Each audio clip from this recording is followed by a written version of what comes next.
All right, we transition now to the East region, the one that you're most excited to see. Two offensive juggernauts squaring off right now. Also, how soft are these rims in Newark?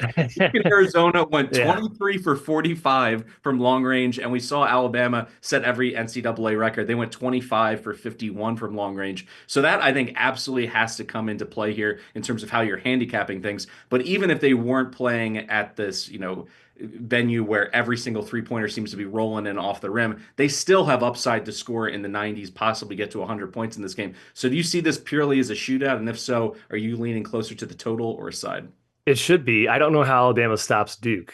Duke should be licking their chops against this team. They saw the BYU tape, hopefully by now. BYU's guards got to the middle of the paint every single time they wanted to. It was easy floaters, it was dump offs. That's Proctor, that's Sion James, that's Con Knipple. They're going to live in that area. I think they're going to pick them apart, and nobody's guarding Cooper Flag. And that margin of victory against BYU, man, I understand that Alabama beat them by like 24 points.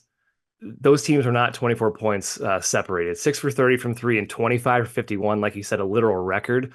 That's a huge difference. BYU, if you strip out those 3 point shooting, that extreme shooting, I think BYU might win that game. And that might be controversial to say, but that really was the difference. And I don't think that works against Duke. Most talented team in the country, biggest team in the country, not going to be stopped. I like Duke here, -7. I'm on over 174 and a half. I know that this is an absolutely massive number, but you have to consider a few things. If you look purely at tempo, obviously Alabama wants to play at a breakneck pace, but Duke for the majority of the season has been buried in the mid 200s in terms of their preferred pace.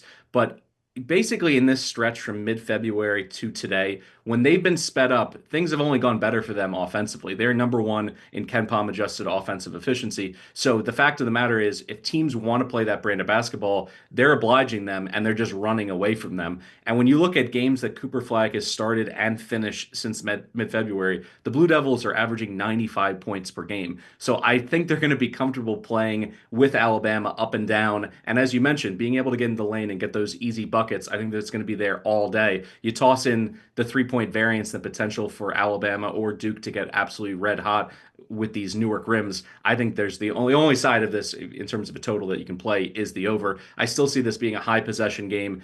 And then in terms of Alabama cruising past totals in the last month, they are 9-4 in their last 13 in terms of overs. And a big reason for that is the 3 point variance, the tempo, but also books are just not catching up. They can't post these numbers high enough to be able to compete with Alabama and what they're doing offensively, and also some of their matador defense in the lane just allowing easy looks. So I'm over on this total here.